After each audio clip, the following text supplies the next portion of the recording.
ஏப்பா தம்பி, இந்த 4 கிலோமீட்டர் தள்ளி இருக்க உன் ஊரு அப்படி என்னதாயா சிறப்பு? கொஞ்சம் சொல்ல கேட்போம். அண்ணே, ஊரே சிறப்பு தானே.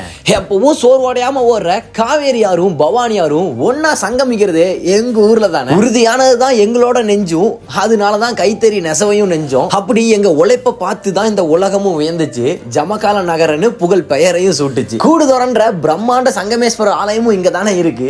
இன்னமும் என் ஊரு மக்கள் சாதி பார்த்து பழகுதா அப்படின்ற பெரிய சந்தேகம் ஊரை சுத்தி கிடக்கு. ஆனா இன்னொரு விஷயம், நெசவு மட்டுமே செய்யறதுனால இந்த ஊரு நகரம் தான் அப்படின்ற மாதிரி மட்டும் நினைச்சிடாதீங்கன்னு. உழவனையும் மதிப்போம், அந்த உழவையும் சிறப்பா செய்வோம். அதுக்கான சான்று தான் எங்க ஊரை சுத்தி உள்ள சிற்றூர்களும் சிறு கிராமங்களும். சொல்றேன் பாருங்க.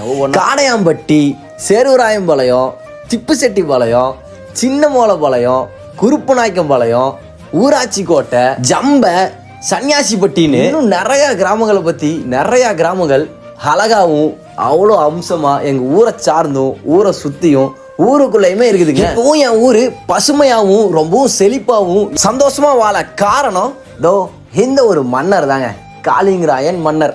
பா, என்ன மாதிரி ஆட்சி தெரியுங்களா? என்ன மாதிரி ஒரு வேலைப்பாடு தெரியுங்களா? உலகத்திலேயே முதல் முறையா நதிநீர் இணைப்பு திட்டம்னு சொல்லி அப்பவே அதை செஞ்சு உலகத்தையே வியக்க வச்ச ஒரு மன்னர் வாழ்ந்த ஆண்ட அந்த ஒரு மண்ணுன எங்க ஊர் மண்ணு. இதுக்கு மேல ஏன்னா ஒரு ஊருக்கு சிறப்பு தேவைப்படும்?